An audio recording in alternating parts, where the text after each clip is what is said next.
મહારાજ ત્યાંથી ને ત્યાંથી દાદરો નીચે ઉતરી ગયા. અને નીચે ઉતરી તો ગયા, પણ આ બાજુ બપોરનો સમય થઈ ગયેલો, રસોઈ તૈયાર, મોટો જબરજસ્ત દરબાર ગઢનું ફળિયું, એ ફળિયામાં સંતોની પંક્તિ થઈ, પથ્થર મૂકી મૂકીને બેસી ગયેલા, પાણીના અપખોરા ભરેલા, પીરસવાની બરોબર તૈયારી ચાલે, સંતો ધૂન બોલે છે. અને એ જ વખતે મહારાજ નીચે ઉતરીને કહે છે, સંતો અપખોરા ઢોળી નાખો, એક ઘૂંટડો કોઈ પીશો નહીં, ઊભા થઈ જાઓ પથ્થર લઈને. સંતો બધા ઊભા થઈ ગયા. મહારાજ કહે છે, ચાલો આજથી માંડીને મચ્છિયાઓનું અન્ન અને પાણી હરામ છે. મહારાજ તો ત્યાંથી નીકળી ગયા, બધા સંતો નીકળી ગયા.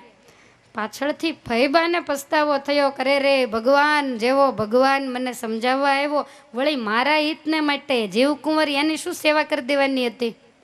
મારા હિત માટે મને સમજાવ્યું, છતાંય મારે મારું માન ને અભિમાન છૂટ્યું નહીં. મેં મહારાજનું અપમાન કર્યું. ફૈબા દિવાલ સાથે માથું પછાડીને રડવા માંડ્યા. ઘોડેસવારને કહ્યું, મહારાજ હજી બહુ દૂર નહીં ગયા હોય, મારા વતી પગે લાગીને પગમાં પડીને રસ્તા ઉપર આડો સુઈ જજે, પણ મહારાજને પાછા લાવ. મારતે ઘોડે ઘોડેસવાર ગયો અને માણકીને બરોબર આમ આતરી, એટલે મહારાજે માણકી ઊભી રાખી. પેલો સેવક કે છે, ફૈબા બહુ પસ્તાયા, બહુ રડે છે, માટે મહારાજ મચ્છિયા પધારો. મહારાજ કે લક્ષ્મી ચાંદલો કરવા આવે અને હવેડે મોઢું ધોવા જાય તો લક્ષ્મીજી રાહ જોતા નથી. એ સમય વીતી ગયો. અમે 3 વખત કહ્યું ને છતાંય ન માન્યું, માટે હવે મેળ નહીં પડે ને એવું કહેવાય છે કે મહારાજ મચ્છિયાઓ વારંવાર જતા, એટલે મચ્છિયાઓના વચનામૃતો ઘણાય હતા. એ વચનામૃતો પણ ફેરવાવી નાખ્યા કે ગામનું નામ જ અમારે ન જોઈએ, કે આવી સામાન્ય બાબત માટે થઈને આટલી બધી જીદ કરીને આટલો બધો કજ્યો ને કંકાસ. માટે દરેકે આ કથા સમજવા જેવી છે કે ખાલી એક સાસુ વહુના ઝઘડામાં મહારાજે મચ્છિયાઓનું પાણી હરામ કર્યું. તમામ વચનામૃતોમાંથી મચ્છિયાઓનું નામ નીકળી ગયું. માટે ભગવાનનો ભક્ત સાવધાન બને. વાસણ હોય એ ખોખડતા જ હોય. તમે જુઓ ને, હાથમાં જાજી ચૂડલી પહેરી હોય તો તમારા હાથ હલે ત્યારે ન ખોખડે, અને તમને ખોખડાઈ જરાય પોસાય નહીં, એટલે જ તમે એક કરી નાખીશ. પહેલા તો કેવા મોટા જુડા ને જુડા પહેરતા, પણ હવે એક જ કરી નાખી. ખોખડવાનો પ્રશ્ન જ નહીં. તમને ઘરમાં કંઈક ખોખડાઈ ન ગમે, હાથમાં ખોખડાઈ ન ગમે, એકલા ભલા, કોઈ આડું આવે નહીં, મન ફાવે એમ કરવા દે, મન ફાવે ત્યાં જવા દે, મન ફાવે તે ખાવા દે, મન ફાવે ત્યારે સૂઈ જવું, મન ફાવે ત્યારે જાગવું, આ આપણને બહુ ગમે. કોઈ અંદર જો આડખીલી રૂપ થાય અને હિતનો ઉપદેશ આપે તો આપણને એ કડવા ઝેર જેવા લાગે. લ્યો કે નથી? આ ખોટું છે? તમારે જો ભજન ભક્તિનું ઘરમાં સુખ જોતું હોય, એક સરખો ભક્તિનો પ્રવાહ જો ઘરની અંદર વહેવડાવવો હોય, તો ઘર એવું હોવું જોઈએ, ઘરની અંદર 5 બહેનો હોય, 10 હોય, 2 હોય, જે હોય તે, પણ પહેલું નિયમ તો તમારે કથાની પૂર્ણાહુતિ નિમિત્તે એ લેવાનું છે કે આજથી માંડીને જિંદગીમાં કોઈ દી મોઢું નહીં બગાડવાનું. મોટામાં મોટો રોગ આ, જરીક કાંઈક કે એટલે બોલતા બંધ, અને મોઢું તો એની સામે જોવાય જ નહીં. ઘણા કે બગાડે પણ પછી હું સામું જ ન જોઉં, પણ આવું શા માટે કરવું? જબરજસ્ત બહેનોનો સ્વભાવ જો કોઈ હોય, આ તો આ છે. અને એવું સરસ સ્વર્ગ જેવું ઘર હોય, પણ એમાં એક વ્યક્તિ એવી આવે ને કે આખા ઘરની પથારી ફેરવી નાખે. અને એવા એક નહીં, અત્યારે અનેક કુટુંબો સ્ત્રીઓના સ્વભાવને કારણે પીડાયા છે. સગા ભાઈઓને આજ બોલવાના વ્યવહાર રહેવા દીધા નથી. માટે આ સુધારો કરવાની જરૂર છે. ગમે એવા સંયુક્ત કુટુંબની અંદર રહેતા હોઈએ, સદાય હસતા અને ખીલતા રહ્યો. અને જે હસતું કુટુંબ હશે ને, તમે જોજો એના ઘરની અંદર લુખા રોટલા ખવાતા હોય તોય પચે. કોઈને ડાયાબિટીસ નહીં, કોઈને બીપી નહીં, કોઈને કોઈ પ્રકારના ટેન્શન નહીં, કોઈને ગોળી નહીં.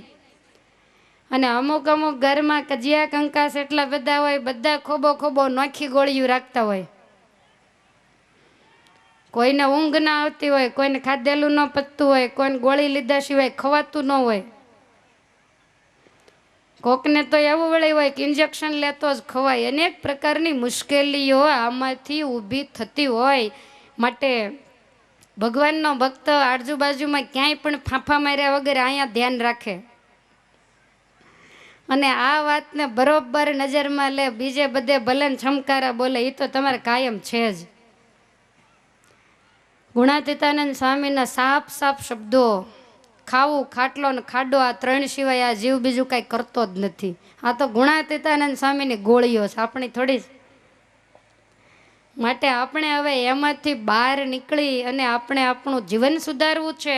હું તો એવું કહું છું કે તમારી ભક્તિ વધારવા કરતાં ઘરની અંદર સંપ વધારવો, એકતા વધારવી, તો ભક્તિ એની મેળે આવશે.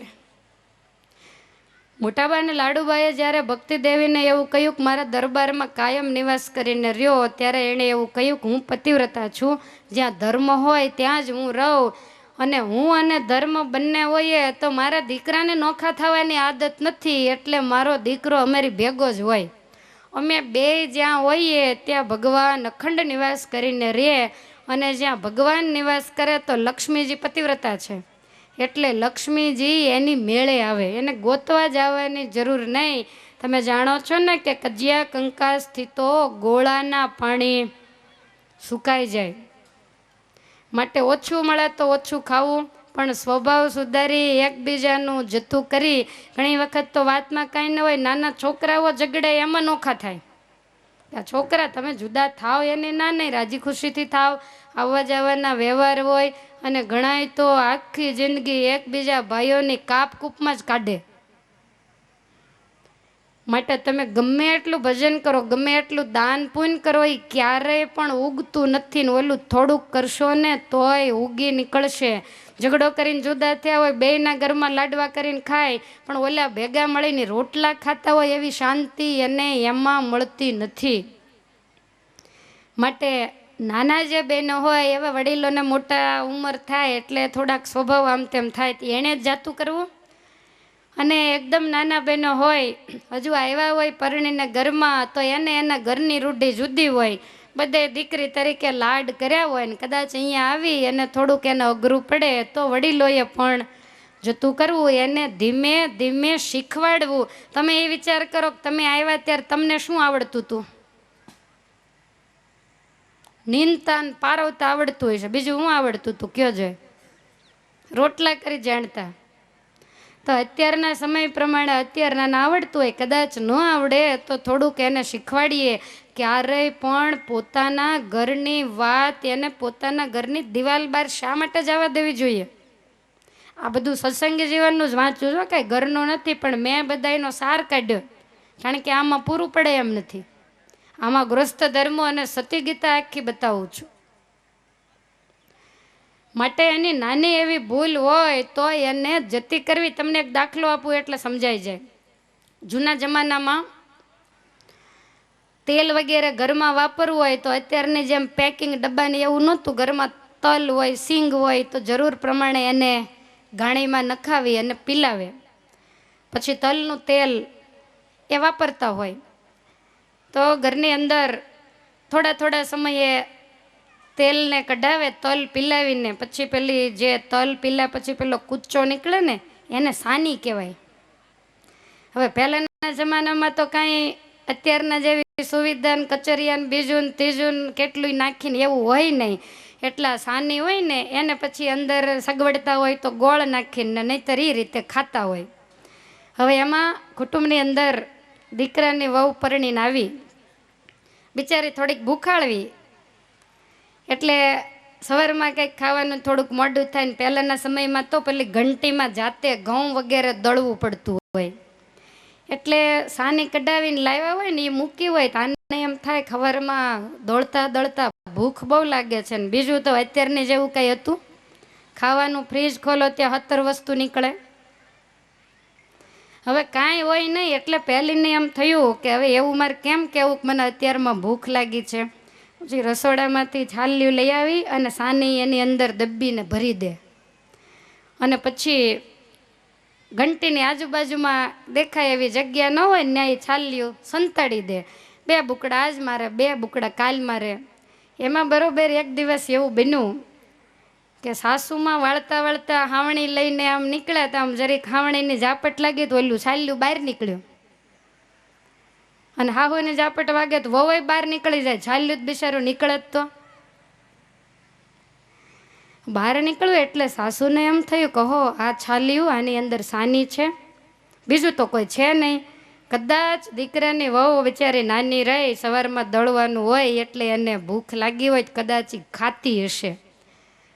તે વડીલ ડોશીમાં હતા, એણે જરાક આમ લઈ અને જરીક ચાખ્યું તો મોળું. હવે એમાં છાનું માનું ખાવાનું, ગોળ લેવા ક્યાં જવું, અને પહેલાંની સાસુ એની આંખ.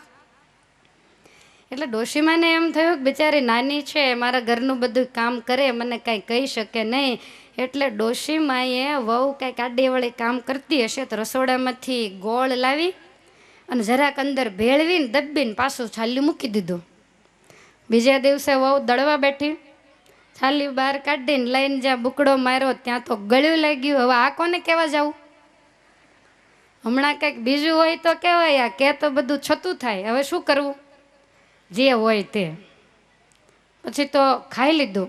પણ સાસુ એવા ડાયા કે કાંઈ બોલ્યા નહીં. વહુને ખબર હતી કે આજ ખબર પડી જશે, જો મારી બધી આ ચોરીની ખબર પડી ગઈ હોય, છાની રીતે ખાય તો આજ વારો પાડી દેશે.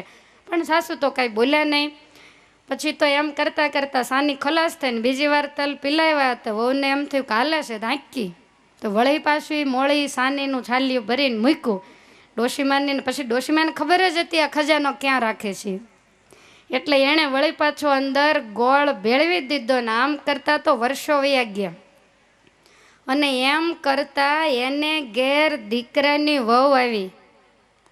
હવે આ તો એકદમ વડીલ થઈ ગયા વૃદ્ધ સાસુ. હવે દીકરાની વહુ આવી અને 5 દિવસ થયા એટલે ઓલા વૃદ્ધ સાસુ હતા ને એણે પોતાની વહુને બોલાવીને કહ્યું કે નાના વહુ આવ્યા છે તો આમ કેવી રીતે આમ બધું એને ફાવે છે, કેમ છે? ત્યારે આ એના વહુ કહે છે કે બા આમ તો કાંઈ બહુ વાંધો નથી, પણ આમ થોડીક ટાઢી ખરી, આમ એટલી બધી ઉતાવળું આપણા ઘરના રિવાજ પ્રમાણે કામ કરતી નથી, આમ કામ સારું કરે પણ આમ કામકાજે થોડીક મોળી ખરી. ત્યારે ડોશીમાં કહે છે કે બેટા મોળી હોય ને તો માલપા થોડો ગોળ નાખી દે એટલે ગળી થઈ જાય. આવું જ્યાં કીધું ને તો પેલીને લાઈટ થઈ, ઠીક આ ગોળ નાખવાનું કામ મારા સાસુએ કર્યું છે.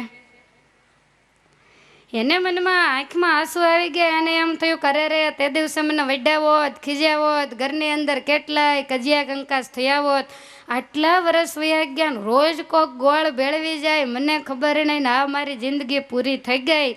ડોશીમાં કહે છે કે આવતા વેત દીકરી કોકની પારકી આવી હોય તો આપણા જેટલું કદાચ કામ ન કરી શકે, આપણા ઘરની રૂઢિની ખબર ન હોય, એટલે જે મોળા હોય ને તો એના જીવનમાં આપણે થોડો ગોળ નાખી દેવો. પછી એણે કાંઈ પૂછ્યું નહીં કે મારામાં ગોળ કોણ નાખતું, કારણ કે સમજ પડી ગઈ. અને ત્યાર પછી દીકરાની વહુને એટલી સરસ રીતે એણે કેળવણી આપીને રાખી કે એના કરતાંય પણ ચડિયાતી થઈ. સમજાય તમને કે કાંઈ સમજાણું ગોળ નાખતા આવડતું જ નથી, નકરું મરચું જ ભભરાવો છો, પછી બળે જ તો બળે એટલે રાડ્યું પડે. માટે થોડોક કાંઈક કોક જરીક મોળા હોય, કોઈ સ્વભાવે કરીને હોય, કોઈ કામે કાજે હોય તો એમાં થોડો થોડો ગોળ નાખતા શીખી જવું તો જ ઘર હાલે. બધાય કાંઈ થોડા સરખા હોય, તમે દેશી નળિયાવાળા ઘર જોયા છે ને, એક નળિયું ઊંધું ને એક ચત્તું, એક ઊંધું ને એક ચત્તું, તો જ પાણી ન પડે. બધા ઊંધા હોય તોય પાણી પડે, બધા જતા હોય તોય પાણી પડે. એટલે ઘરની અંદર કોઈક ચત્તું હોય, કોઈક ઊંધું હોય, એના બધાય ભેગા થાય ત્યારે જ ઘર ચાલતું હોય. માટે ગૃહસ્થની શોભા, ઘરની અંદર જેટલી શાંતિ હોય ને એમાં જ સુખ અને એની શોભા છે. બહારના મહેમાન આવ્યા હોય, ઘરની અંદર 2-4 વ્યક્તિ હોય, એકબીજાની સામે મોઢા વગાડતી હોય, છાની માની વડકા છણકા કરતી હોય તો મહેમાનને એમ થાય ખાંજે વયું જવું, રાત નથી રહેવું. અને ઘરની અંદર એટલી બધી શાંતિ હોય તો મહેમાનને જવાનું વિચારેય ન આવે, મનેય ન થાય. માટે દરેકના ઘર કેવા છે, ઘર ઉપર પોતે જ બેટરી કરવી, બીજાના ઘર ઉપર બેટરી ઓછી કરવી. બીજા તો ઘણા તો બીજાના જ ઘર ઉપર બાજુવાળાના ઘરે જાય, કેમ તારી વહુ ક્યાં ગઈ, તો કે હુતી, અત્યાર સુધી આ તારા ઘરે હાલે, મારા ઘરે હોય કીધું ની ઘર ભેગી થઈ ગઈ હોય તો ઓલીને પછી તમારો પાવર ચડે કે ન ચડે, કયો જે આવું કોઈને શીખવાડાય. આવતા વેત વહેલા ન ઉઠ્યા હોય તો ન ફાવે, પણ પછી ધીમે ધીમે, અને તમારે પાછું દિલ દગડા ન થઈ જવું, ઓલાનો જે ગેરલાભ ભલાઈનો ક્યારેય પણ ન ઉઠાવવો. તમે વહેલા ઉઠતા ન શીખ્યા હો, ટેવ ન હોય, પણ પછી ધીમે ધીમે પાડવી જ નહીં. તમે 8 વાગે ઉઠો, તમને નથી લાગતું તમારા દીકરાની વહુ કાલ આવશે 10 વાગે ઉઠશે ને તમારી આગળ કપડાં ધોવરાવશે? માટે આપણે ભવિષ્યનો વિચાર જરૂર કરવો. આપણે પેઢીઓમાં રૂડા સંસ્કાર આવે, અને કાંઈક તો આ શરીરને તમે જેટલું ઘસશો અને જેટલું કસશો ને એટલું સારું રહેશે. તમે જોજો, વધારે બેઠાડું જીવન હોય એને જ ઉપાધિ હોય. આ બધા રોડના કામ ને એવું બધા કરતા હોય, કોઈ આવ્યું સાહેબ આગળ કે મારે બીપી વધી જાય છે એમ? કારણ કે એને પ્રશ્ન જ નથી. માટે આ બધું ઘરની અંદર જે કાંઈ છે એ બધું આગુ પાછું કરીને ઘરને પહેલાં પવિત્ર બનાવો. દરેકના વિચારો સરસ બને. સાંજે બધાએ ભેગા થઈને ઘર સભા કરતા હોય, 1-2 જણા વાંચતા હોય, સમજાવતા હોય, બીજા સાંભળતા હોય, માળા ફેરવતા હોય. પછી પાછું પૂછવાનું કે આજ કોઈને બોલાચાલી થઈ હતી? ઘરની અંદર જે હોય એ સાચું કહી દેવાનું. રોજનું રોજ સમાધાન થઈ જાય, કોઈ દી ઉપાધિ જ નહીં લ્યો. આ તમારે જો શાંતિ કરવી હોય તો, બાકી તો અમે તો કહીને જતા રહેશું. જો તમે ઉતારશો તો તમને જ ઉપયોગી થશે.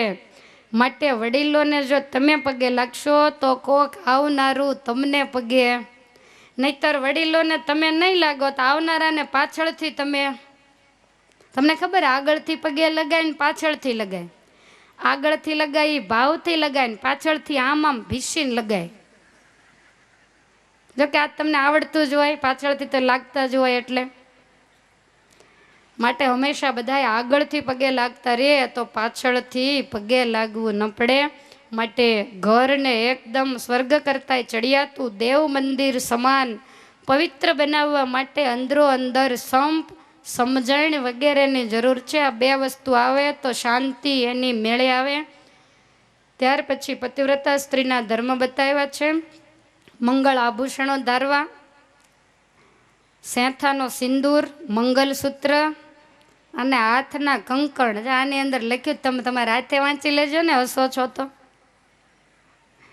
આ 3 વસ્તુનો ત્યાગ ક્યારેય પણ ન કરવો. આજ તો ઘણા નાકની ચૂકે નથી પહેરતા, બોલો ભણેલા ગણેલા.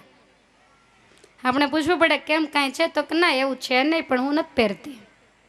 તો આ યોગ્ય નથી. આ સતી ગીતા છે ને, આમાં તો એટલું બધું લખ્યું છે, તમે તમારી હાથે વાંચી લો, એમાં જ હિત છે. મારે બધું ક્યાં વિવેચન કરવું, પોતાના પતિનું નામ ન લેવું, એવું આમાં લખ્યું છે.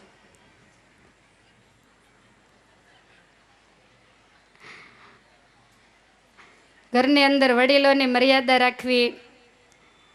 ગમે તેવો રોગી, દરિદ્ર, વૃદ્ધ વગેરે હોય, ઈશ્વરની પેઠે સેવવો, એના સુખે સુખી ને એના દુઃખે દુઃખી. એનું ક્યારેય પણ અપમાન ન કરવું. ઘરની અંદર કોઈ વસ્તુ ખૂટી જાય તો આ નથી એમ ન કહેવું, પણ એમાં વિવેક વાપરવો કે હવે આ ખૂટવા આવ્યું છે, 2 દી પહેલાં કહી દેવું. ઘણા તો દાળમાં મીઠું નાખતી વખતે કે ગેસ બંધ કરીને કે મીઠું લઈ આવો, દાળમાં મીઠું નાખવા નથી. આવું કંઈ થોડું ચાલે? તો આ બધું ધ્યાન રાખવું ને. એક વસ્તુ તમને એ પણ કહી દઉં, સતી ગીતાની અંદર મહારાજે સ્ત્રીઓના ધર્મ બતાવ્યા છે, પણ હું એવું માનું છું કે ખાલી સ્ત્રીઓએ જ આધીન થઈને રહેવું એવું નહીં, પુરુષોની પણ ફરજમાં આવે છે કે એણે પણ પોતાના ઘરની અંદર વફાદાર થઈને રહેવું. ઘણા ભાઈઓને તો એવી ટેવ હોય, ઘરનું કાંઈ ધ્યાન જ ન રાખે, એકલો ધંધો ધંધો ને ધંધો. અરે ધંધો તો આખી દુનિયા કરતી હોય, પણ એમાં કુટુંબને થોડું બરબાદ કરી નખાય. એનું તો ધ્યાન રાખવું પડે ને. તમે વિચાર કરો, સાંજે મોડા 9 વાગે આવે, ખાઈને કોગળો 12, પછી આવે હાલે રાતે 11:30-12 વાગે. અરે ઘરે આવ્યા, આખો દિવસ દરમિયાન શું થયું? બાળકો કંઈક તોફાન કરતા હોય ને કંઈક વસ્તુ ખૂટી હોય તો ઘરના વાત કોની આગળ કરે? 12 વાગે કાંઈ થોડી આ બધી રામકાણી મંડાય છે. એટલે ઘરની અંદર બાળકો ભણતા હોય, એના ટ્યુશનો, બીજું ત્રીજું ભલામણો કરવી, છોકરાઓને ખોળે બેસાડીને કાંઈક પૂછવું. ઘણા મા બાપથી તો છોકરા બીતા હોય, ઘણા ક્યાં મારેથી ન બીવે, એના પપ્પાથી તો બહુ બીવે, પણ બીવડાવે તો બીવે જ તો. આ કોઈ બીવરાવાની વસ્તુ નથી. આખો દિવસ બહાર ગયા હોય, સાંજે એને ખોળામાં બેસાડે, સાથે જમાડે. અરે થોડી વખત તેડીને ગાડી ઉપર બેસાડીને બહાર આંટો મારવા લઈ જાય તો એને ખબર કાંઈક બાપ જેવું લાગે. આ નકરા બીવરાવવાના એક બાજુ શિક્ષકો બીવરાવતા હોય ભણવામાં, એક બાજુ ટ્યુશનમાં માસ્તર બીવડાવતા હોય, ઘરે તમે આખો દિવસ બીવડાવતા હો, બાથરૂમમાં પૂરી દેશ ને ઘરમાં પૂરી દેશ, ત્યાં સાંજે બાપા બીવડાવે, આને જીવવું કેમ? અને એમાંય બાળક અમુક વર્ષનો જ્યારે થાય ત્યારે એની સાથે મિત્રભાવ રખાય. ઘણા બહેનોને એવી ટેવ હોય, છોકરા જરાક તોફાન કરે તો બિચારાને ટીપી નાખે એટલા મારે. એને હકીકતમાં દાજ બીજા ઉપર હોય, પણ એને મરાય એવું હોય નહીં. બિચારું નિર્દોષ છોકરું ટીપાઈ જતું હોય અને એ બાળકનો વિકાસ રૂંધાય, એને એમ જ થાય કે બસ આવી જ જિંદગી હોય. અને એ બાળકનો સ્વભાવ એટલો બધો ચીડિયો અને જિદ્દી થઈ જાય, તમારું ક્યારેય ન માને. માટે કુંભારની ગધેડા ઉપર ક્યારેય પણ ન ઉતારવી. નાના બાળકને કેમ કેળવણી આપવી એ માતા અને પિતા બંનેએ ખૂબ વિચારવા જેવું છે. ખોળે બેસાડીને પૂછવું જોઈએ કે આજ શું ભણ્યો, આજ શેની પરીક્ષા હતી. કેદી પરીક્ષા હોય એ બાપને કાંઈ ખબર હોય નહીં. માટે એની પણ એકલી બહેનોની ફરજ છે એમ નહીં. અને ઘણા તો એવા હોય કે ક્યારેક હવે નાના બાળકો હોય, કોઈ મહેમાન હોય, કંઈક બહાર ગયા હોય વ્યવહારે, કંઈક રસોઈનું બીજું ત્રીજું મોડું થઈ જાય તો ઉતરી જ પડે કે 7 વાગે તો મારે જોઈએ જ. પણ વાત સાચી છે, 7 વાગે જોઈએ, પણ ક્યારેક કંઈક મુશ્કેલી હોય તો એકલું એને જ તૂટવું એવું જરૂરી નથી. બેય પક્ષે બરોબર ખ્યાલ રાખે ને તો જ ગૃહસ્થાશ્રમ શોભે, નહીતર ભડકા તો છે જ. એમને એમ તણખા જર્યા જ કરતા હોય ને બાળકો જોતા હોય એને એમ થાય કે આમ જ જીવાય. આ બધાય કુસંસ્કારો એની અંદર આવે. માટે એકલો બાહ્યનો ધર્મ નથી, નકરા બહેનોને જ ધમકાવવા ને પોતે રાજા થઈને ફરવું એ કોઈ શાસ્ત્રનો ન્યાય નથી. બેયને એક જ સરખો ન્યાય હોય. માતા પિતાએ તમારામાં વિશ્વાસ મૂકીને એની લાડકી દીકરીની જિંદગી તમારા હાથમાં જો આપી દીધી હોય તો પુરુષોની પણ ફરજ બને છે કે એની સાથે કેમ વર્તન કરવું. એની કોઈ ફરિયાદ હોય બીજું ત્રીજું તો એને સાંભળવી, એને યોગ્ય ન્યાય આપવો. અને એનો અર્થ એવો નહીં કે તમારે દી ઉગાને ફરિયાદ કરે જ રાખવી. બધાએ ખૂબ સમજવાની અને ખૂબ વિચારવાની જરૂર છે. માટે જેવો સ્ત્રીઓને માટે સતી ગીતા છે, તો એવી રીતે સામે પુરુષોએ પણ પોતાની જે ફરજ અને પોતાની જે મર્યાદા એને હંમેશને માટે રાખવી. અને એને જ સુખી ગૃહસ્થ કહેવાય. પોતાના પતિને ક્યારેય પણ તુકારો ન કરવો. આમાં તો એવું લખ્યું છે કે તુકારે બોલાવે બીજા જન્મમાં મૂંગી થાય છે. આ તો તમને હસવું આવે એવા જ ધર્મ છે, એટલે હું ક્યાં વાંચતી જ નથી ને. ભગવાન શ્રી હરિ શિવરામ વિપ્રને ઉદ્દેશી અને સતી ગીતામાં પતિવ્રતાના ધર્મ બતાવતા એવું કહે છે કે ધન્યા સા જનની લોકે, ધન્યો સૌ જનક પુના, ધન્યા સા જનની લોકે, ધન્યો સૌ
મહારાજ કહે છે કે હે શિવરામ વિપ્ર, ધન્ય સ જનની લોકે ધન્ય સો જનક પુનઃ ધન્ય સચ પતિ શ્રીમાન યશ્ય ગેહે પતિવ્રતા. જેને ઘેર પતિવ્રતા દીકરી જન્મી તો એ માતાને ધન્ય છે. જેને ખોળે પતિવ્રતા દીકરી ગુણિયલ સતી એવી જે દીકરી રમી એ પિતાને ધન્ય છે. અને જેને પતિવ્રતા અને ગુણિયલ સદગુણી એવી જે સ્ત્રી મળે એ પુરુષને પણ ધન્ય છે. અને જો સતીના ધર્મ પાળી અને જીવન જીવે તો માતાનું પેઢી, પિતાની અને પતિની ત્રણ પેઢી પતિવ્રતા સ્ત્રીના પુણ્ય પ્રભાવે ગમે એવા પાપી હોય તોય સ્વર્ગને પામે છે. આવો સતી અને સાધ્વી સ્ત્રીનો મહિમા છે. મહારાજ કહે છે કે શિવરામ પૃથ્વ્યામ યાની તીર્થાની તાની સંતિ સતીપદે. આ પૃથ્વીમાં એક પણ તીર્થ એવું નથી કે જે સતીના ચરણારવિંદમાં નિવાસ કરીને રહ્યું ન હોય. તમામ તીર્થ એની અંદર આવી જાય. કોઈ પાપી માણસ આવીને સતીને વંદન કરે તો એના તમામ પાપ બળીને ભસ્મ થઈ જાય છે. મહારાજ કહે છે કે શુની સમાન સ્ત્રીઓ તો ઘરે ઘરે હોય, પણ આવી સ્ત્રી જેને ત્યાં હોય એને તો દેવાંગ નાવો પણ વંદન કરે છે. અને ઘરનું ઢાંકણ નાર, બાપનું ઢાંકણ બેટડો. ઘરની અંદર મહેમાન આવે, સારા શબ્દથી તમે એને બોલાવો, સારી રીતે હેતથી ભોજન કરીને જમાડો તો ઘરની અંદર પતિના કે સસરાના નામની કિંમત વધે. ફલાણાને ઘેર ગયા પણ એને ત્યાં તો જે દીકરી છે લોકો વખાણ કરે, એનું જોઈને બીજા શીખે. માટે શુની એટલે તમને ખ્યાલ આવ્યો? આમાં શુની સમાન લખ્યું છે. શુની એટલે કૂતરું. તો એના જેમ બોલ કરનારા તો દુનિયામાં ઘણાય હોય, પણ આવા ગુણિયલ અને સદગુણી એ તો કોઈક જ હોય. માટે આપણે કેવા થવું એ આપણે પોતે વિચારવાનું છે. ભગવાન શ્રી હરિએ ત્યાર પછી વિધવા ધર્મનું નિરૂપણ કર્યું છે. અને મહારાજ કહે છે કે અમે જે ધર્મ બતાવ્યા એની અંદર કાંઈ પણ ભૂલ થાય તો શાસ્ત્ર પ્રમાણે એનો પ્રાયશ્ચિત કરવું. હવે આમાં તો એવું લખ્યું છે કે હાથમાં કંગન અને મંગળસૂત્ર જે દી ધારણ ન કરે કારણ વગર તે દી એક ઉપવાસ કરે. આ તો અઘરું કે નહીં? આ વંચાય જ નહીં. એટલે જ તમે જોજો ને મોટી પારાયણમાં 5મું પ્રકરણ કોઈ વાંચે જ નહીં. કારણ કે વાંચે તો શું કામનું? તમારે એ પ્રમાણે રહેવું નથી. એટલે બધાય કાઢી નાખે છે. હંમેશા સદવા સ્ત્રીઓએ લલાટમાં કુમકુમનો ચાંદલો કરવો. જેન તેન પ્લાસ્ટિકનો ને એવો ચોડવો નહીં. ચાંદલો કોઈ દી લીલો ન હોય, ચાંદલો ક્યારેય કાળો ન હોય, બીજા કોઈ રંગનો ચાંદલો હંમેશા લાલ શોભે. હા, પછી ક્યાંક તમારો પ્રસંગ હોય અને નાના બહેનો હોય, હવે શોખ હોય તો કાંઈક પ્રસંગ પૂરતો ચોડ્યો હોય તો વસ્તુ અલગ. પણ સવારે પૂજા કરી અને કુમકુમથી કાયમને માટે બાલમાં નાના મોટા તમામ સદવા બહેનોએ કુમકુમનો ચાંદલો કરવો. લક્ષ્મીજીનું પ્રસાદીભૂત કુમકુમ માનવામાં આવ્યું છે. તો આ બધી વાત ખાસ ધ્યાનમાં લેવી. મહારાજે સતી ગીતામાં આ બધું બતાવ્યું. અને કાંઈ પણ ભૂલ થાય તો દેશકાળ અનુસારે એનું જરૂર પ્રાયશ્ચિત કરવું. ત્યાર પછી પૂજા કેવી રીતે કરવી તો એ પૂજા વિધિ બતાવ્યો છે, જે તમે બધા જાણો છો, એટલે એનો હું વિસ્તાર કરતી નથી. તો આવી રીતે ભગવાને ધર્મનો ઉપદેશ આપ્યો છે.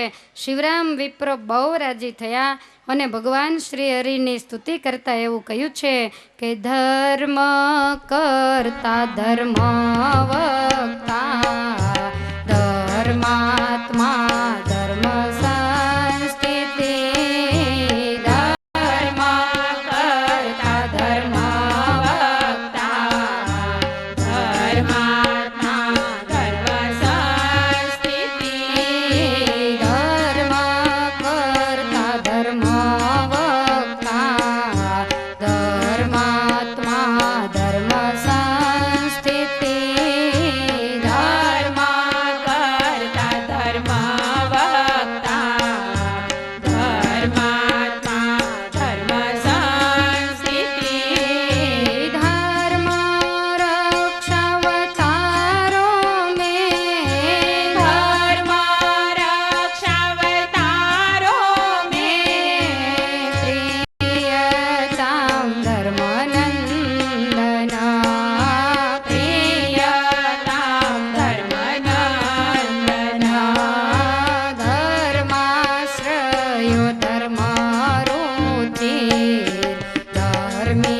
ધર્મ ધુરંધર ધર્માશ્રયો ધર્મારુચિ ધર્મી ધર્મ ધુરંધર ધર્મનિષ્ઠ જનૈ સેવ્યા ધર્મનિષ્ઠ જનૈ સેવ્યા પ્રિયતામ ધર્મનંદના પ્રિયતામ ધર્મનંદના ધર્મકર્તા ધર્મવક્તા ધર્માત્મા ધર્મ સંસ્થિતિ ધર્માત્મા ધર્મ સંસ્થિતિ. શિવરામ વિપ્ર બે હાથ જોડીને કહે છે કે ધર્મના કર્તા, ધર્મને બનાવનારા, ધર્મના વક્તા એટલે કે ધર્મને કહેનારા અને ધર્મના આત્મા, ધર્મમાં જ જેને અખંડ સ્થિતિ છે અને રુચિ છે, ધર્મની રક્ષા માટે જેનો અવતાર છે એવા હે ધર્મનંદન, મારા ઉપર તમે પ્રસન્ન થાવ. ભગવાન શ્રી હરિ રાજી થયા છે અને એટલા જ માટે સત્સંગી જીવનને ધર્મશાસ્ત્ર કહેવામાં આવ્યું છે. ધર્મ ઉપદેશને આપતા થકા ભગવાન દુર્ગપુરમાં નિવાસ કરીને રહ્યા છે. સુરત મુનિ કહે છે કે રાજા વિક્રમ સંવત 1884ના માઘ સુધી પાંચમનો વસંતોત્સવ કરી મહારાજ અમદાવાદ પધાર્યા. ત્યાં મહામટો પુષ્પદોલોત્સવ કરીને ત્યાંથી વડતાલ રામનવમીનો ઉત્સવ કરવા પધાર્યા. ચૈત્રી પૂનમ કરીને પ્રભુ ગઢપુર આવ્યા છે. ચૈત્રવદ બીજને દિવસે સુખેથી મહારાજ દરબારગઢમાં બેઠા છે. દાદા ખાચર આવીને બે હાથ જોડીને કહે છે કે મહારાજ ઠેક ઠેકાણે મંદિર બાંધ્યા તો ગઢડામાં મંદિર નથી બાંધવું. મહારાજ કે દાદા આ વાત મારા ધ્યાનમાં જ છે, હું કાયમ ગઢડામાં રહું એટલે મેં ગઢડાનું મંદિર છેલ્લે રાખ્યું છે. હું અહીંયા મંદિર બંધાવી મૂર્તિ પધરાવીને પછી જ હું આ લોકમાંથી જઈશ. તરત જ દાદા ખાચરે મંદિર માટે પોતાનો જે દરબારગઢનો એક ભાગ એ આપી દીધો કે આ ઓરડાને પાડી અને અહીંયા સુંદર મંદિર તૈયાર કરાવો. ભગવાન શ્રી હરિએ તત્કાલ યોગ્ય મુહૂર્ત જોવડાવી અને પોતે મંદિરનું ખાતમુહૂર્ત કર્યું. નિષ્કુળાનંદ સ્વામી કે કર્યું ખાતમુહૂર્ત હરિ હાથે, ત્યારે હું પણ હતો સંગાથે, મેં મારી નજર જોયું. સોનાનો લેલો હાથમાં લઈ અને ખાતમુહૂર્ત ભગવાને પોતે કર્યું છે. તમામ જવાબદારી વિરક્તાનંદ સ્વામીને સોંપી કુશળ શિલ્પીઓને બોલાવી ગઢપુરના મંદિરનું કામ શરૂ થયું. મહારાજ ગઢપુરમાં રોકાયા. નારાયણજીભાઈને બોલાવીને ગોપીનાથજી મહારાજની અદ્ભુત પ્રતિમા પધરાવવાનો નિર્ણય કરી અને મૂર્તિ બનાવે છે. અત્યારે પણ જ્યાં મૂર્તિ ઘડેલી એ નાની એવી ઓરડી દરબારગઢની અંદર આપણને દર્શન આપે છે. તો એ ઓરડાની વાસુદેવ નારાયણના ઓરડાની ઓસરીએ મહારાજ ઢોલની ડાળીને બેસે. બાજુમાં નારાયણજીભાઈ મિસ્ત્રી પોતાના અસ્ત્ર શસ્ત્ર લઈ અને બેસે અને મૂર્તિને તૈયાર કરે. પહેલી વખત શ્યામ પથ્થરમાંથી જ્યારે મૂર્તિ ઘડતા ત્યારે મૂર્તિના વાંસાના ભાગમાં એક ડાઘ નીકળેલો. પછી એ પથ્થરને કેન્સલ કર્યો. તમે કદાચ દર્શન કર્યા હશે, ધોલેરામાં મદન મોહનજી મહારાજની બાજુમાં પ્રદક્ષિણામાં શંકર ભગવાનની આટલી ઊંચી લિંગ છે. એ ગોપીનાથજી મહારાજની મૂર્તિ જે નુકસાનવાળી નીકળીને એનો આખો સાથળનો ભાગ છે, એમાંથી એ લિંગ બનાવવામાં આવી છે. ભગવાન શ્રી હરિનો જ્યાં અંતિમ વિધિ થયો લક્ષ્મીવાડી, એ ત્રણેય મૂર્તિઓ છે. ઈચ્છારામ રઘુવીરજી મહારાજ અને સહજાનંદ સ્વામી, એની સામે એક ઓટો કરીને નીચે ભગવાનનો અસ્થિ કળશ એને પધરાવવામાં આવ્યો અને એ ઓટા ઉપર તમે ચરણારવિંદના દર્શન કર્યા હશે. ચરણારવિંદ શ્યામ છે. એ જે શ્યામ ચરણારવિંદ એ ગોપીનાથજી મહારાજની મૂર્તિનો વાંસાનો ભાગ છે. એમાંથી એ ચરણારવિંદ બનાવ્યા. પછી બીજો સુંદર પથ્થર લાવી અને એમાંથી ગોપીનાથજી મહારાજની મૂર્તિ કંડારવાનું કામ શરૂ થયું. મહારાજ બાજુમાં બેસીને કહે છે કે અમારા જેટલી 64 તસુ ઊંચી, અમારી જાડાઈ પ્રમાણે, અમારી આંગળીઓ પ્રમાણે આંગળીઓ, આવું માપ લઈને મૂર્તિ બનાવવાની છે. ને જેમ આપણે પહેલાંના સમયમાં કપડાનું માપ દેતા એમ ભગવાન શ્રી હરિએ પોતાનું માપ આપીને ગોપીનાથજી મહારાજની મૂર્તિ કરાવી. જરાક ફેર પડે તો મહારાજ કે નારાયણજીભાઈ અમારા અંગૂઠા જેવો અંગૂઠો નથી, વળી તરત ફેરફાર કરાવે, નખ પણ સહેજ પણ નાના મોટા ન થવા પડે. આવી રીતે મૂર્તિનું કામ શરૂ થયું. ભગવાન ગઢપુરમાં બિરાજ્યા છે ને એવામાં જીર્ણદુર્ગથી અનુપસિંહજી આવ્યા. પ્રતિષ્ઠા માટે આમંત્રણ આપ્યું છે. ભગવાન જુનાગઢ પધાર્યા. વિક્રમ સંવત 1884માં વૈશાખ વદ બીજને દિવસે યોગ્ય મુહૂર્તમાં મધ્ય મંદિરમાં શ્રી રણછોડ ત્રિકમરાય, પૂર્વ મંદિરમાં શ્રી રાધારમણ દેવ અને પશ્ચિમ મંદિરમાં સિદ્ધેશ્વર મહાદેવની પ્રાણ પ્રતિષ્ઠા કરી. જુનાગઢમાં બ્રાહ્મણોની 84 કરીને ખૂબ બ્રાહ્મણોને દાન દીધા. ત્યાંનો બહાદુરખાન નામનો જે નવાબ હતો, મહારાજને કહે છે કંઈક સેવા હોય તો બતાવો. ત્યારે ભગવાન કહે છે કે આ મંદિરની જગ્યાનો પાક્કો દસ્તાવેજ કરી આપો અને દેવને માટે જે કાંઈ વસ્તુ આવે એનું દાણ, એની જકાત ક્યારેય પણ તમારે લેવી નહીં, આનો પણ લેખ કરી આપો. મહારાજે લેખ કરાવ્યો છે. રાજા ઉપર પ્રસન્નતા બતાવી, પુષ્પનો હાર કાઢી અને રાજાને પહેરાવ્યો. ત્યાંથી ભગવાન ગઢપુર પધાર્યા છે. ગઢપુરમાં આવીને મુકુંદાનંદ વર્ણીએ નૈષ્ટિક બ્રહ્મચારીના ધર્મ પૂછ્યા. એ તમામ ધર્મ મહારાજે બ્રહ્મચારીને ઉદ્દેશી અને કયા છે. સુરત મુનિ કહે છે કે રાજા પ્રસન્ન થયેલા બ્રહ્મચારીએ ભગવાનની સ્તુતિ કરી.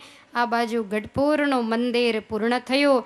વિક્રમ સંવત 1885ના આસો સુધી બારસનું પ્રાણ પ્રતિષ્ઠાનું મુહૂર્ત જોવડાયું છે. ભગવાન શ્રી હરિએ છેલ્લું મંદિર છે એમ વિચારી અને નક્કી કર્યું કે ખૂબ ધામધૂમથી પ્રતિષ્ઠા વિધિ કરીને બોલતા ચાલતા દેવ મારે પધરાવવા છે. દાદા ખાચરને કઈ મંગલ કંકોત્રીઓ લખાવી, યજ્ઞ મંડપો, યજ્ઞકુંડો, ભોજનશાળા વગેરેની તૈયારીઓ થવા માંડી. અને જ્યારે ગોપીનાથજી મહારાજની મૂર્તિને આસો સુધી દ્વાદશીના દિવસે બાથમાં લઈ અને ભગવાન શ્રી હરિએ જ્યારે પધરાવી ત્યારે મૂર્તિમાંથી દિવ્ય તેજ નીકળ્યું છે. બધા એને જમાડીને ખૂબ દક્ષિણાઓ આપી છે.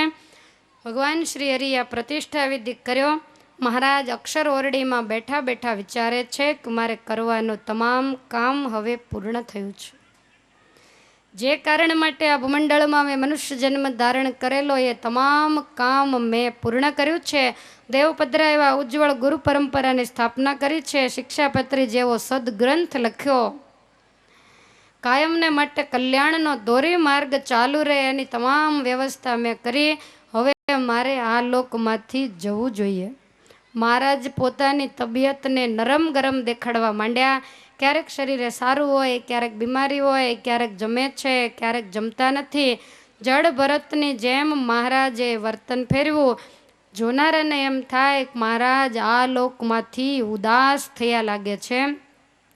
ક્યારેક ક્યારેક તો બધાને બેસાડી અને ભગવાન શ્રી હરિ કહે છે કે ભક્તો, ધર્મ ત્યાજ્યો ન કશ્ચિત સ્વનિગમ વિહિતો વાસુદેવે ચ ભક્તિર દિવ્યાકારે વિધેયા સિતગન મહસી બ્રહ્મણા સ્વસ્ય ચૈક્યમ નિશ્ચિતે વાન્યવસ્તુન્યણુમપી ચરતિમ સંપરિત્યજ્ય સંતસ તન્માહાત્મ્યાય સેવ્યા ઇતિ વદતિ નિજાન ધાર્મિકો નીલકંઠ.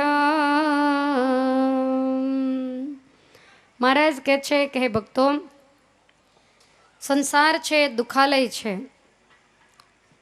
જેની અંદર જાજી વસ્તુ હોય એણે કરી અને એ સ્થાનનું નામ પડતું હોય. જે સ્થાનમાં જાજા પુસ્તકો હોય તો લોકો એવું કહે કે આ પુસ્તકાલય છે.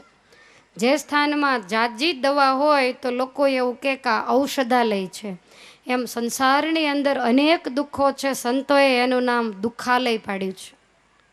માટે આ સંસારમાં નાની મોટી આપત્તિઓ આવે પણ એ આપત્તિઓને સર કરવા માટે અને પાર કરવા માટે મારી બાંધેલી ધર્મની મર્યાદાઓને ક્યારેય પણ તમે તોડશો નહીં. અને હે ભક્તો, કાયમ સત્સંગમાં રુચિ રાખજો. આ બધા મંદિરો બંધાવ્યા એ તમારા માટે દાખલો કરીને દેવ પધરાવ્યા, એને પ્રત્યક્ષ માનીને એની સેવા પૂજા કરજો અને કાયમ સંતનો સમાગમ રાખજો. જો જીવનને શુદ્ધ રાખવું હોય તો વારંવાર આ વાતને બતાવવામાં આવી છે. એટલે સભાઓમાં કથા વાર્તામાં દેવ દર્શને ન જતા હોય, નાનો સમાજ ન જતો હોય તો એને મોકલવાનો આગ્રહ રાખજો. ઘણીવાર વડીલોને મોકલવાની ઈચ્છા બહુ હોય, પણ આને જવાની ઈચ્છા ન હોય તે સામો જવાબ દે, તમે ક્યાં મારી જેવડા હતા ત્યારે જતા, તમારી જેવડી થાવ ત્યારે જાશ, પણ તારા જેટલી મારે સુગમતા નહોતી, આને કેમ સમજાવવું. આટલી સરસ મજાની છૂટ આપવામાં આવ્યા. વડીલો બેઠા એ બધાને પૂછો. હું ઘણીવાર પૂછું કે પહેલાંના સમયમાં તમે નાના હતા ત્યારે દર્શને આવતા, તો એ એવું કે અણકોટમાં એક વખત આવતા. સવારમાં બધાને પગે લાગી અણકોટના દર્શન કરીને પાછું વાડીએ જ જવાનું હોય. 365 દિવસ ત્યાં જતા. અત્યારે દયા કરીને લગ્ન થાય ને બીજે દિવસે લઈ જાય કે આને વર્તમાન ધરાવવાનું, આને મંદિર આવવાનું કે સભામાં પાઠશાળામાં આવવાનું નિયમ આપો. તમારાથી બીજો વધારે ભાગ્યશાળી કોણ હોય? વળી ઘણા તો એટલા બધા આળસુડા હોય કે હવે હાલીને ન્યા ઠેઠા તડકાનું, તો ઘરના વ્યક્તિઓ એટલા બધા સીધા હોય કે લો એક્ટિવા લાવી દઈએ. નથી તમારી આગળ એક્ટિવા કયો જોય? બધી વ્યવસ્થા કરી દીધી છે, તમારે કાંઈ ચાલવું નહીં. અને પેટ્રોલના પૈસા કાંઈ તમારે રળવા જવું છે નથી દેતા કોઈ? તો પછી આટલી સુગમતા કરી દીધા પછી તમે ખાલી એક દેવ દર્શને ન જાઓ, અઠવાડિયે 15 દાડે તમે સભામાં ન જાઓ, સમય હોવા છતાંય બાળકો સ્કૂલે જતા રહ્યા હોય, ધંધાવાળા ધંધા જતા રહ્યા હોય, થોડાક જીવરા હોય તો 9 વાગે ત્યાં કામ બધું જ પૂરું થઈ ગયું હોય તો ત્યાં જઈને થોડી કંઈ માળા ફેરવીએ, સેવા હોય, કથા વાર્તામાં બેસીએ, આવું કંઈક કરીએ તો બે કામ ભેગા થાય. બાકી એવી નિવૃત્તિ અત્યારે છોકરાઓને વર્ષોના વર્ષો ભણાવે, 25-30 વર્ષે પરણાવે ને વહુ આવે ત્યાં તમારે મંદિર જાય એવા પગ રહેવા જોઈએ ને. પહેલાંની જેમ 18 વર્ષે પરણાવીને નિવૃત્તિ થોડી હતી. એટલે એ ભણવાનું કામ એ કરે, ધંધાવાળા એનું કરે, તમે થોડું થોડું તમારું કામ કરો. હા, કોઈને એવું હોય કે કુટુંબમાંથી ના પડતું હોય કે મંદિરનું પગથિયું ચડીશ તો ઘરમાં નહીં ઘૂસવા દઉં, તો મને કયો લ્યો. કોઈને વડીલો એવું કરે છે, ના પાડે છે? હા, પછી તમે ઘરનું કામ ને છોકરાઓને જેમ તેમ મૂકીને ત્યાં ત્યાં પડ્યા રહેતા હો તો વડીલોની ના નહીં, મારી પણ ના છે કે એવી બહુ વધારાની સેવા કરવાની જરૂર નથી. સેવા તમે જરૂર કરો, પણ પહેલાં તમે જે પાત્ર લીધું છે એને પૂરેપૂરું ભજવો. તમે કોઈના માતા છો, કોઈના સ્ત્રી છો, કોઈના પુત્રવધુ છો કે જે છો તે બધા પાત્રને તમે રૂઢી રીતે ભજવો. બધાની આશા અને સંતોષીને વધારાના સમયમાં તમે ભગવાનનું ભજન કરો ને. હું એવું નથી માનતી કે વધારાનો સમય મળતો જ ન હોય, જરૂર મળે. ટાબક ટીબક ઓછા કરો, ફરવાનું ઓછું રાખો, જ્યાં ત્યાં વાતો કરવાનું, મોબાઈલમાં ટાઈમ કાઢવાનું ઓછું કરો, ટીવીઓને બંધ કરો. સમય જરૂર મળશે, અત્યારે મળશે, સમય પછી નહીં મળે. અત્યારે કેવું હોય, બાનું કાઢે સમય મળતો નથી ને પથારીમાં પડે ત્યારે કે સમય જાતો નથી. તમને પહોંચે કોણ? જ્યારે સમય મળે ત્યારે કાંઈક કીર્તનો, કાંઈક જન્મંગલના પાઠ, પરચા, પ્રકરણ આવું બધું નાની ઉંમરમાં કંઠસ્થ કર્યું હોય ને, તો જ્યારે પથારીમાં પડીએ, છોકરાને બોલાવો કે ભક્ત ચિંતામણીનું પ્રકરણ વાંચી ખભા ઊંચા કરીને ક્યાંય શેરીમાં વયો જાય. કોણ વાંચવા બેસવાનું છે? અને એ વખતે જો તમે કાંઈક કરેલું હશે નાની ઉંમરમાં તો પથારીમાં સૂતા સૂતા કહેવાશે કે સુણો નર વળી શ્રવણે એક અનુપ આખ્યાન આવે ખુમારી અંતરે સૌ સાંભળજો સાવધાન. પણ આવડતું હોય તો ને. આ કંઈક આવડતું હોય તો સંભળાય નહીં તોય કાંઈ ઉપાધિ નહીં, દેખાય નહીં તોય કાંઈ ઉપાધિ નહીં. પહેલાં કરેલા દર્શન એનું મનોમંથન કરી, પહેલાં સાંભળેલી કથા એનું ચિંતન કરીને પથારીમાં શાંતિથી સમય જાય, નહીતર જાશે નહીં. તમારે સમય નહીં જાય, બીજાનું માથું ખાશો. માટે આવું બધું નાની ઉંમરમાં થોડું થોડું જરૂર કરવું. એટલે નાના બહેનોને ખાસ ભલામણ, વડીલો મોકલતા હોય ને તો હોંશે હોંશે જવું. અને જવાનું જે દી હોય, સભા હોય, બીજું ત્રીજું, તો વડીલોને માથે તમે કીધું જાઉં છું તો તમે કરજો એમ નહીં. વહેલા ઉઠીને કામકાજ પતાવી તમે ચાલો સાથે. ઘરે કોઈ ન હોય ને રહેવું પડે તો એને કામ ન કરવું પડે, બધું પતાવીને જઈએ. એણે ઘણાય વર્ષ કામ કર્યું, હવે એને નિવૃત્તિ દેવી કે દેવી જ નહીં. અને તમારે પાછો એટલો રસ હોય કામમાં, તમને ખાધેલું પચે નહીં, માળા હદે નહીં. એટલે તમે ભેગા ઘૂમ ઘૂમે જ કરતા હો, તમે કાંઈ ઓછા તો ન જુઓ. પણ બેયને સમજવાની અને બેયને વિચારવાની. તમારે મૂકવું નથી ને એને કરવું નથી. આને કોણ પહોંચે? તમે મૂકી દો ને તોય આફુડા બધાય કરે, સૌનું સૌ સાચવે. આપણે નહોતા તોય દુનિયા હાલતી, આપણે છીએ તોય હાલે છે. કાલે સવારે ગુજરી જઈશું તો કોઈના ઘર ભાંગી જવાના છે? બધાયના ચાલવાના. એટલે ખોટો કૂતરાની જેમ માથે વજન લઈ અને શા માટે ફરવું? ગાડું હું ઝાંકું છું? ગાડું તો બળદ ચલાવે, કૂતરું શું ચલાવે? માટે સમજી અને ભગવાનના માર્ગે જોડાવું. નાના તો બહુ ભાગ્યશાળી. અમુક અમુકને અફસોસ થાય કે અમને મોટી ઉંમરે સત્સંગની ઓળખાણ કે સમજણ આવી, પણ નાનાને આવી ગઈ હોય તો બેડો પાર થઈ જાય ને. એવું દોડ મંગળાના દર્શન કરીને પાછું અવાય. અને આવડાને તો અંજવાળું થાય ત્યાં સુધી લાકડી ન જડે, એમાં મંગળામાં ક્યાં જવું? અંજવાળે લાકડી ગોતે ત્યારે એને લાકડી મળે. આવી આંખું થઈ ગઈ હોય તો નાનપણમાં જઈ આવ્યા હોય તો કામ લાગે કે ન લાગે? આ બધું હવામાં નથી જતું ને. હા, તો વાંધો નહીં. તો ભગવાન શ્રી હરિ કહે છે કે કાયમને માટે ભજન ભક્તિ તમે કરતા રહેજો. નિજ આત્માનું કલ્યાણ, આ સંસારને વિટમણામાં કંઈક ચૂકી ન જવાય એવું હે ભક્તો તમે કરજો. આવી રીતે મહારાજ બધા એને ઉપદેશ આપે છે. એક વખત અક્ષર ઓરડીએ ચરણ ચાંપતા એવા શતાનંદ સ્વામીએ યોગ એના 8 અંગ પૂછ્યા છે. ભગવાન શ્રી હરિએ યોગના જે 8 અંગ યમ નિયમ આસન પ્રાણાયામ પ્રત્યાહાર ધ્યાન ધારણા અને સમાધિ, આ 8 અંગ એને વિસ્તારથી વ્યાખ્યા કરી છે. આજે આપણે બધા યોગ કરતા હોઈએ પણ શું કરવા ખબર? પાતળા થવા, બહુ શ્વાસ ચડતો હોય એટલે, કંઈક હાથ પગ કે પેટ કે પગ દુખતા હોય એટલે, કોઈને કોઈ કારણસર આ યોગ ભગવાનને રાજી કરવા માટે આ યોગ જો કરીએ તો શરીર એકદમ આમ સરળ રહે. તો આપણને ધ્યાન ભજન બીજે ત્રીજે જે ઊંચા નીચા થતા હોય ને ઓછું થાય, એક આસને બેસવાની ટેવ પડે ને. એટલા માટે આ યોગ બતાવેલો છે.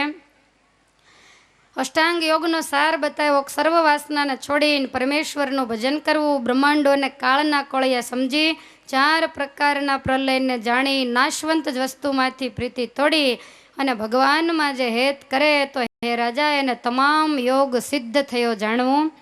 આવી રીતે સાંભળતા શતાનંદ સ્વામી બહુ પ્રસન્ન થયા છે. શતાનંદ મુનિ કહે છે કે મહારાજ, મારી ઈચ્છા છે કે તમારા લીલા ચરિત્રનો ગ્રંથ લખવો. મહારાજે રજા આપી સમીપમાં નિવાસ કરીને આ સત્સંગ જીવન સત્શાસ્ત્ર બનાવ્યું. છેલ્લે વાસુદેવ વિમલામૃત અષ્ટક બોલી અને ભગવાન શ્રી હરિનું શતાનંદ સ્વામીએ સ્તવન કર્યું છે. શિક્ષાપત્રી મહારાજે જે ગુજરાતી ભાષામાં લખેલી એને શ્લોકની અંદર ગુથાવી છે. 212 જેના મંત્ર થયા છે. અને ત્યારબાદ ભગવાન શ્રી હરિ નિવૃત્તિ લઈ ભાગવત વગેરેની કથા સાંભળે છે. બ્રહ્માનંદ સ્વામીને બોલાવીને મહારાજ કહે છે કે સ્વામી, જુનાગઢ મંદિરનું કામ અધૂરું છે, માટે તમે જુનાગઢ જાઓ. બ્રહ્માનંદ સ્વામીને બહુ ઈચ્છા નહોતી, કારણ કે મહારાજની તબિયત બરોબર નહોતી. છતાંય આગ્રહ કરીને એમને જુનાગઢ મોકલ્યા. ભગવાન વિચાર કરે છે કે હવે મારે આ લોકમાંથી જવું છે, પણ આ સત્સંગ મને જવા નહીં દે ને એના હૈયામાં આ પડી જાય કે હું મારી પધરાવેલી મૂર્તિઓમાં અખંડ રહ્યો છું. એટલે મહારાજે જે જગ્યાએ મૂર્તિઓ પધરાવેલી તે તમામ મૂર્તિઓમાં દિવ્ય પ્રતાપ ભગવાને મૂક્યો છે. પ્રતાપસ્ત્યેથમ યે સલિલ નિધિ પર્યંતમ વિદો ભુવિ ગ્રામે ગ્રામે પ્રતિપુરમપી વ્યાપ્તિ મગમત. જ્યાં કે ચિત્ર પ્રતિમા આપી હોય, કે નાના લાલજી આપ્યા હોય, ક્યાંય મોટી મૂર્તિઓ પધરાવી હોય, એ દરેક મૂર્તિઓની અંદર પ્રતાપ મૂક્યો. ક્યારેક ક્યારેક કોઈને મૂર્તિઓ હસતી દેખાય, કોઈને પ્રદક્ષિણા કરતી દેખાય, કોઈને હૈયામાંથી હાર કાઢીને પહેરાવતી હોય એવા દર્શન થાય.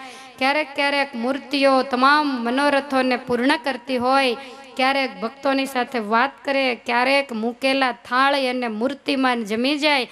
દેશ દેશાવરના ભક્તો ગઢપુરમાં આવીને કહે છે કે મહારાજ, અમારા ગામમાં મદન મોહનજી મહારાજની મૂર્તિએ આવું કર્યું. કોઈ કહે છે કે હરિકૃષ્ણ મહારાજની મૂર્તિમાં આમ થયું. કોઈ કહે છે કે મને નરનારાયણ દેવની મૂર્તિમાં તેજ દેખાયું. મહારાજ કહે છે કે ભક્તો એ મૂર્તિ નથી, અમારા સ્થાપેલા દેવમાં અમે પ્રગટ પ્રમાણ વાસ કરીને રહ્યા છીએ, માટે એની સેવા કરજો, એના દર્શન કરજો, એનું સ્તવન કરજો, એમાં રહી અને તમામ મનોરથોને અમે પૂર્ણ કરશું. આવી રીતે ભગવાન ભક્તોની આગળ વાતો કરે છે. સુરત મુનિ કહે છે કે રાજા, એમ કરતા વિક્રમ સંવત 1886ની સાલ જેઠ મહિનો બેઠો અને એની સુદ 9મી તિથિ આવી. સાંજે ભોજન કરી અને ભગવાન ઢોલિયા ઉપર પોઢવા માટે ગયા. બાજુમાં મુકુંદ બ્રહ્મચારી સૂતા છે, બીજા 2-3 પાર્ષદો સૂતા છે. મધ્યરાત્રિએ ઢોલિયા ઉપરથી ઊભા થઈ અને ભગવાન શ્રી હરિ વિચાર કરે કે મારે આ લોકમાંથી કેવી રીતે જાવું, મારું કામ હવે પૂરું થઈ ગયું છે, હું રજા માગીશ તો કોઈ રજા નહીં આપે, માટે પૂછવું નથી. વળી એમ થયું પૂછ્યા વિના જઈશ તો સંતો અને ભક્તો માથા પછાડશે કે મહારાજ અમને જાણ પર ન કરીને દગો દઈને ગયા, માટે એમને બોલાવી એમને સમજાવી અને પછી આ લોકમાંથી જાવું એમ વિચારીને બાજુમાં સૂતેલા બ્રહ્મચારીને જગાડ્યા. બ્રહ્મચારી સફાળા બેઠા થઈ ગયા. હૃદયની અંદર ધબકારા વધવા માંડ્યા. મહારાજની તબિયત નાદુરસ્ત હતી, બધાને ખ્યાલ હતો. બ્રહ્મચારી કહે છે મહારાજ શું આજ્ઞા છે? મહારાજ કે જાઓ, બધા સંતો, હરિભક્તો, સ્ત્રી ભક્તો, બંને આચાર્યો જેટલા દરબારગઢમાં છે એ બધાને બોલાવી આવો. બ્રહ્મચારીએ ઉતાવળે બધાને જગાડ્યા. બધાને જાગતાની સાથે અપશુકન થયા. બીક તો હતી જ, એટલે ઉતાવળે ભગવાન શ્રી હરિની પાસે આવ્યા છે. અને સંતો એવું લખે છે કે એક દિન સભા ભરી શ્રી